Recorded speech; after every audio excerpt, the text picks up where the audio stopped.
Assalomu alaykum do'stlar. Bizni yana g'aribgina koshonamizga o'zimizni shogirdimiz Muhammadjon Buxoro viloyati Buxoro tumanidan tashrif buyurganlar. Muhammadjonni bu apparatdan olgan edilar. Apparatimizni ishlab chiqargan yili 2018-yildagi apparatni biz sotgan edik. Lekin o'zlari nechinchi yil olgan edingiz? 2022 рабочий holatda oldim. Ravoch holatda olgansiz. Bu apparatni ravoch holatda olib ishlatib, mana 4 yil mobaynida, 4 yil. Ha, 4 yil to'ldi. 4 yil to'ldi. Oldilar. Bu apparatimizning asosiy xususiyatlaridan nimadan? Bu Sisu degan model. Bu suvga chidamli, 3000 amper hisoblanadi.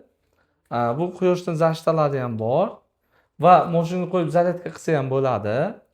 Va buni rektalka, demak to'g'ri chiziqli 13.4 sm chuqurlikda ko'ra oladi. Bu apparatimiz asosiy kam miqdorda olib kelindi.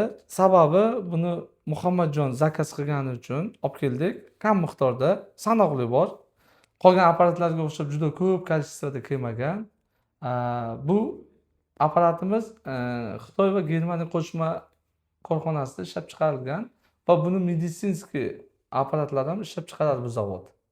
Muhammadjon, bu apparatda fikring qanday? Endi boshiga shu apparatda o'rganganimiz uchun boshqa apparatlarda bir ishlab ko'rdik.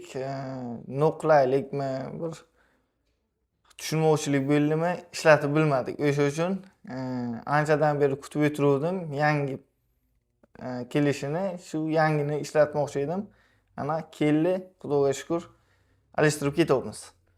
Xo'sh, endi do'stlar, yana bitta yangilik.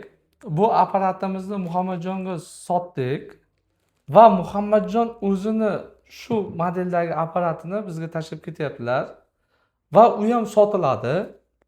Unga garantiya bermaymiz, lekin servis xizmatlarimiz bor. Lekin ishlab turgan apparat, shundaymi? Shunday ishlab turgan apparat. Ishlab turgan apparat. Kimga kerak bo'ladigan bo'lsa, pastda telefon raqamlarimiz, murojaat qilsangiz, yana